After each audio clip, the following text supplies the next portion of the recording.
Michigan Out of Doors Online is brought to you in part by Tri-County Logging. Experienced in sustainable forestry practices, Tri-County Logging can help you manage your property by keeping your woods healthy and generate income. Serving southern and mid-Michigan for nearly 50 years, TriCountyLogging.com. For over 30 years, Vanguard Outdoors has made the gear that turns a regular hunt into another fine day of field. We know that a good shooting stick or a nice pair of binoculars can make or break your day. Our design teams include serious hunters who work hard to bring you the best sporting optics, shooting sticks, tripods, bags, and more. We are Vanguard Outdoors. Hi everyone, welcome to Michigan Out of Doors. I'm Jenny Silik and we've got an exciting show in store for you this week. We're going to continue with our series of spring walleye fishing tips with the master Lance Valentine. You won't want to miss that. And to get us excited about the upcoming turkey season, we're going to share with you one of my hunts from just 2 seasons ago. I had a great time out in the woods. You won't want to miss that. And we've got some other hunting action in store for you this week. Well, that's right, Jenny. We do have another hunt on this week's show. It's pretty memorable for me. It was from a couple years ago. I had a turkey at about 8 paces, had the gun loaded, but did not have a shell in the chamber. You won't want to miss that hunt. Lots of good stuff on this week's show. You stay tuned. I'm Jimmy Gretzinger. It's time for Michigan Out of Doors. From the first spring rains to the soft summer breeze, dancing on the pine forest floor, the autumn colors catch your eyes. Here come the crystal winter skies. It's Michigan out of doors. What a beautiful day in the woods. Someday our children all will see this is their finest legacy, the wonder and the love of Michigan. As the wind comes whispering through the trees, the sweet smell of nature's in the air. From the Great Lakes to the quiet stream, shining like a sportsman's dream, it's a love of Michigan we all share. Michigan Out of Doors is presented by Country Smokehouse, a sportsman's meat processor and Michigan destination since 1988. Offers a variety of homemade smoked meats and Michigan-made products in-store and online. The Country Smokehouse features an outdoor barbecue and bar. Details at countrysmokehouse.com. By Greenmark Equipment. Greenmark Equipment is a John Deere dealership network in southwest Michigan and northern Indiana. Greenmark provides sales and services to farmers, commercial businesses, large property owners, and homeowners. Information about pricing and products available can be found online at greenmarkequipment.com. By Angler Quest Pontoons. Angler Quest is a Michigan-based company building boats designed for comfort and fishing functionality. For more information, anglerquestpontoons.com. By Polar Craft Boats, offering riveted and welded boats for the outdoor enthusiast. Whether you're targeting fish or waterfowl, Polar Craft Boats have several models to choose from that keep you high and dry. For more information, polarcraft.com. You know, with our jobs here on the TV show, there's not a lot of time that we get to spend all by ourselves in the woods. In this next turkey hunt, I did just that. Now, I did spend some time with other people out in the woods running and gunning, but on the day that I pulled the trigger to fill my tag, it was just me, the camera, and the gobbler.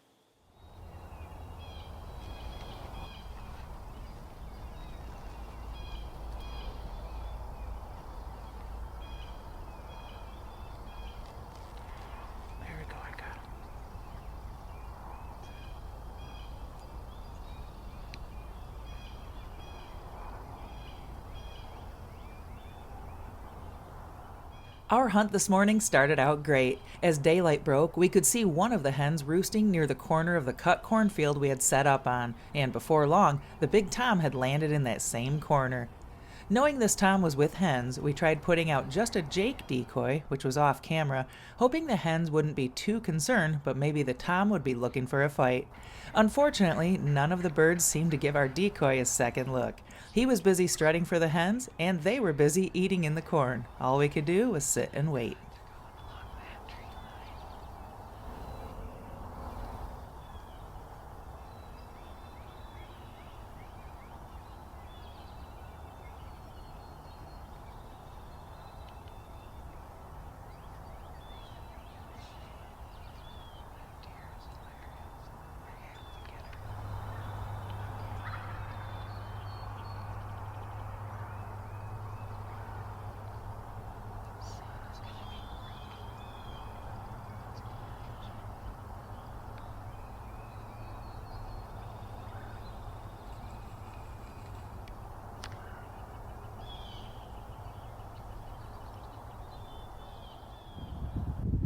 Kind of an exciting morning, but also a frustrating morning. So all we could see was the Tom's head and the top of his tail fan. We did catch a glimpse of one of the hens and had some cool footage of the deer going by, but they stayed out there for a long time, and there's a creek bottom down there, so I think they finally just went down there, but we're getting tired of sitting, so we're gonna see if we can find them again later, maybe another day. Well, it is Monday morning, I think about 5:15 in the morning, and I'm getting ready to head back over to the farm. So yesterday evening, Matt and I went out and we actually just put up a tent blind just out in the field, just off of that corner where we were seeing the birds hanging out 2 mornings ago. And I've already put the sticks for the decoys in the ground, so the decoys are in the blind. I just have to sneak out in the dark, pop the decoys on the sticks, and get in there and wait. And hopefully we can get it done today. Matt has to work this morning, so I'm going to try to run the camera and the gun today.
This gobbler is right here. That wooden box blind is 30 yards from where I'm sitting. And I think he's about 5 yards past that, maybe 10. He's just gobbling away. I know he's got hens with him, so I gotta hope that he comes by here, that the hens come by here. He's going crazy. This is cool.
I cannot believe that happened. I can't believe it worked. Oh my goodness. That was so cool. Oh, what a crazy season so far. We're, I think, on day 9, and I've been running the camera up in West Branch. I've been running the camera in northern St. Clair County up in Avoca. Matt ran the camera, followed me a couple of days ago. No luck. This bird we've been watching, we've seen him all season now. We've just never had many opportunities to hunt him. And he's with hens. So we are kind of at his mercy on where he's going to go when he gets down. We're at the hen's mercy, actually. When they get down, he's just going to follow them. I put out some decoys this morning, but I didn't dare call. And then when I realized he roosted right there, 40 yards away, it was kind of cool. I think I got some footage of him gobbling up in the tree. And I heard a hen, 2 hens, flew down over here. It's kind of tough sitting in a blind. I've got the camera out one window, I'm out the next window, and of course the hens flew out over here, so it was going to be a little tough for me to rotate everything around the gun and the camera. But luckily he was right in this corner. He flew down right there and was going to walk over to the hens, and I can't believe it worked out. I can't believe it. That's so cool. I gotta go check him out.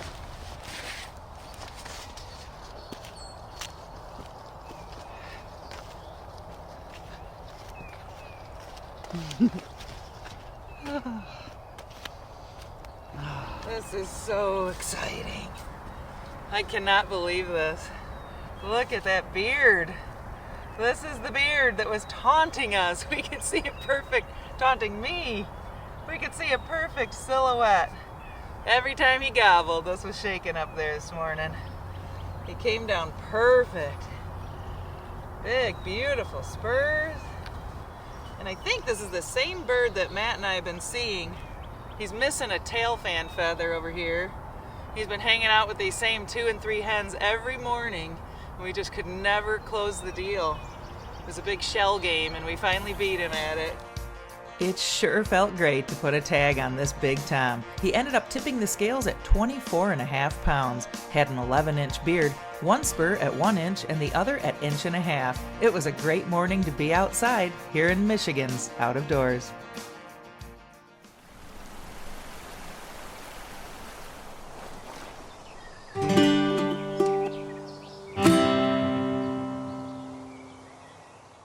Well, the turkey season is always a lot of fun for us here at the television show because we get a chance to get out from behind the camera every once in a while and do a little hunting. And then this next story, it's pretty memorable for me. It's the first time it's ever happened, and I hope it's the last time it ever happens. Had a big spring gobbler at about 8 paces. Gun was loaded, didn't have a shell in the chamber.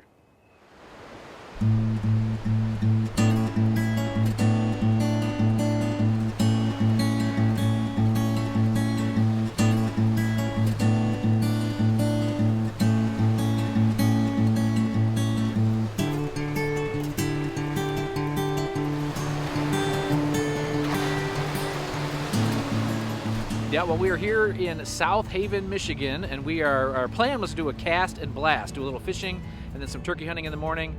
But we had to make the call around 1 or 2 o'clock, and at that point they said the waves were building, and so we called off the fishing. We might have been able to get out. It's still pretty rough, but better to be safe than sorry. But we are going to be doing some turkey hunting in the morning with a good buddy, Grant Gully, who lives around here. We've hunted with him on the show before. Really fun guy. We're going to go scout some birds right now, and then go out and get some food, and fingers crossed. I've got this late tag in my pocket, and I'm excited to get in the woods tomorrow. What season is it?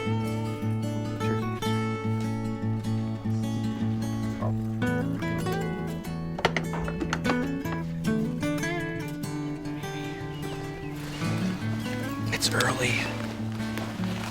It's supposed to rain a little bit, but we're close to where we're gonna get set up, so I'm hoping for big things.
Well, that is a first.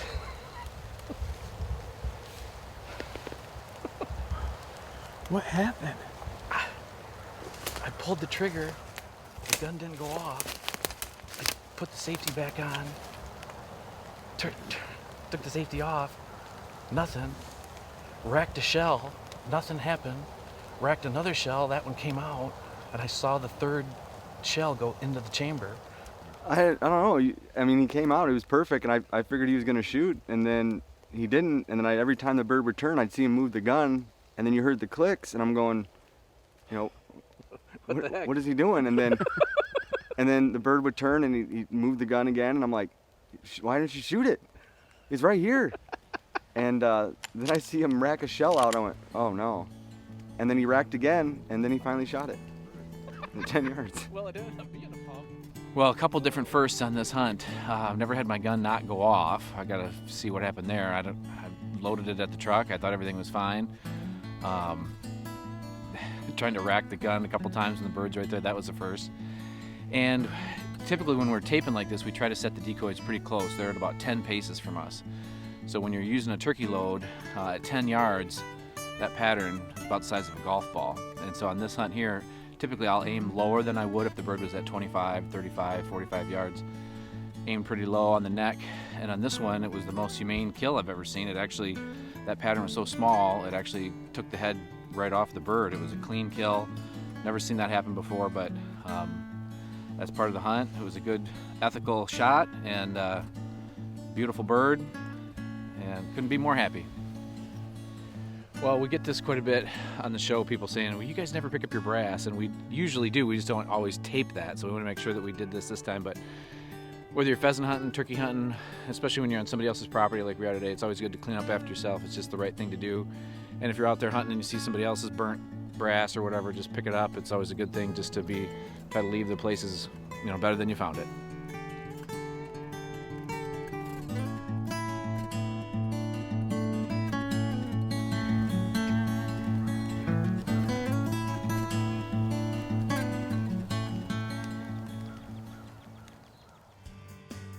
Hey, spring walleye fishing is right around the corner, and we're out here at Freeway Sports Center in Fenton, Michigan, talking about some things that are going to help you catch more fish this spring. So stay tuned for some great tips to help you dial in on springtime fishing, and maybe a little bit of details that you've never thought about to help you catch more fish.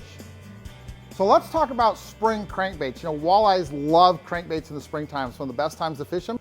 But you got to make sure you pay attention to some details like size, shape, and action to maximize the amount of fish you're going to catch on crankbaits in the spring.